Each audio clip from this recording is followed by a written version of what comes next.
Presiden Prabowo Subianto memulai rangkaian kunjungan kerja di Eropa dengan tiba di Brussels, Belgia. Di sana, Presiden Prabowo dijadwalkan bertemu para pemimpin tinggi Uni Eropa dan Raja Belgia. Kunjungan ini menjadi bagian penting dari diplomasi ekonomi Indonesia dalam memperluas kerjasama internasional.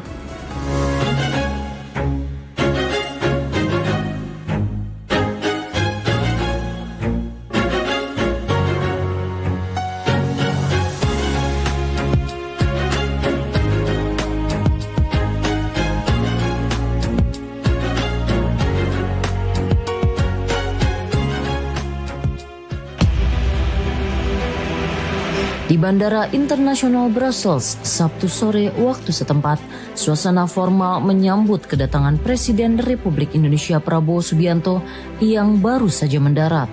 Kedatangan Presiden Prabowo disambut resmi Director General for Asia and Oceania François Delay. Tampak pula Duta Besar Indonesia untuk Belgia Andri Hadi dan Atase Pertahanan KBRI Den Haag Kolonel Laut Rikrik Permadi Sobana menyambut langsung di apron bandara.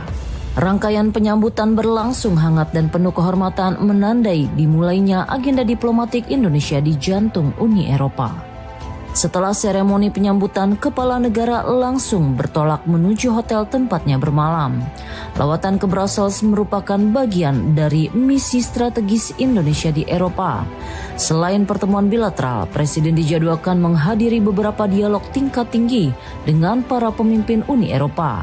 Agenda utama Presiden Prabowo selama di Brussels mencakup pertemuan dengan Presiden Komisi Eropa Ursula von der Leyen dan Presiden Dewan Eropa Antonio Costa.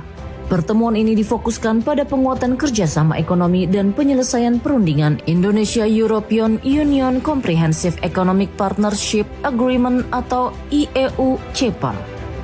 Menurut keterangan Menko Perekonomian Erlangga Hartarto yang turut mendampingi Presiden, seluruh isu dalam perundingan yang telah berlangsung selama lebih dari 1 dekade ini kini telah rampung. Erlangga menyebut perundingan sudah masuk ke putaran ke-19 dan berada di tahap akhir. Ia menilai penyelesaian IEU-CEPA menjadi tonggak penting dalam kemitraan strategis antara Indonesia dan Uni Eropa, terlebih di tengah situasi global yang penuh ketidakpastian.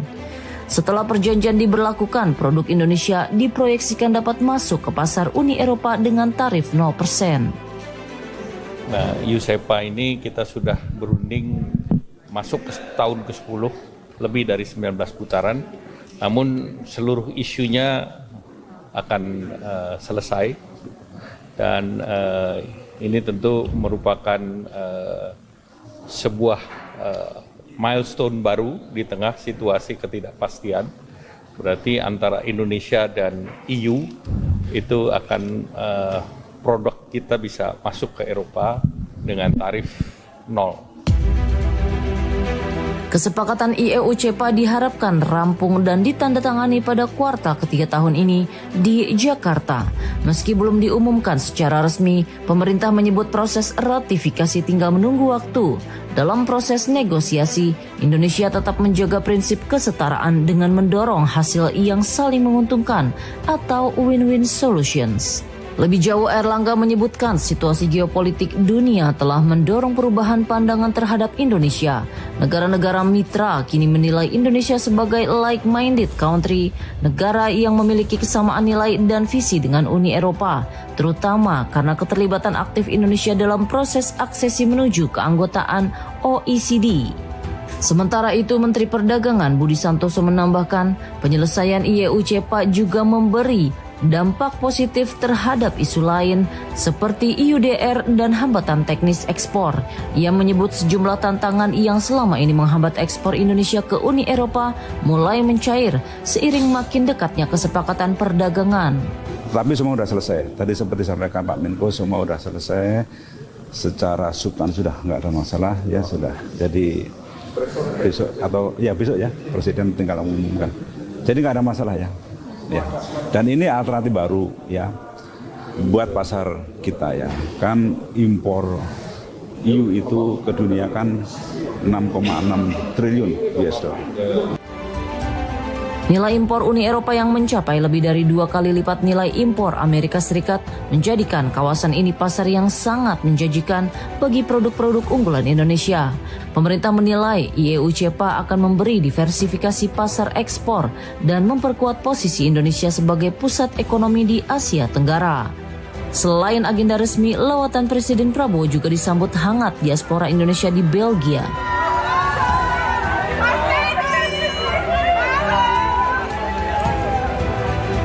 Puluhan warga Indonesia berkumpul di lobi hotel tempat Presiden menginap. Mereka menyambut hangat, berjabat tangan, bahkan mengajak swafoto dengan Presiden dalam suasana penuh antusiasme. Kepada warga yang hadir, Presiden menyampaikan salam hangat dan berdialog singkat. Warga menyampaikan harapan agar pemerintahan yang baru bisa membawa Indonesia menuju kemajuan yang lebih besar, khususnya menuju target Indonesia Emas 2045. Alhamdulillah saya senang sekali karena sudah lama saya mengharapkan ini Bapak bisa ketemu di sini, bisa ketemu dengan diaspora di Belgium yang selama ini kita mengharapkan Bapak bisa hadir, bisa bertemu sama masyarakat di sini.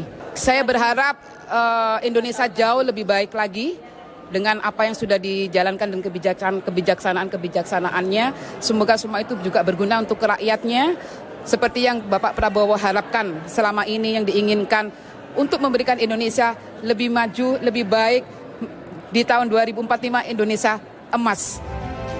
Kunjungan Presiden Prabowo ke Brussels juga dirancang sebagai bagian dari diplomasi aktif Indonesia untuk menjawab tantangan global. Dalam landscape geopolitik yang berubah cepat, kehadiran Indonesia di Eropa Barat menjadi simbol kesiapan untuk memperluas jejaring kerjasama, baik ekonomi, diplomatik maupun budaya. Kedepannya Indonesia tidak hanya bersiap menjadi pemain besar di Asia, namun juga mitra strategis bagi blok-blok ekonomi besar dunia. Langkah-langkah diplomasi seperti ini menjadi kunci dalam mengamankan masa depan ekonomi nasional. Melalui diplomasi yang aktif dan terukur, pemerintah menunjukkan keseriusannya dalam membuka peluang dagang baru yang strategis. Kunjungan Presiden Prabowo ke Brussels menjadi langkah penting dalam memperkuat posisi Indonesia di mata dunia. Bukan hanya sebagai pasar, tetapi sebagai mitra yang setara dan visioner.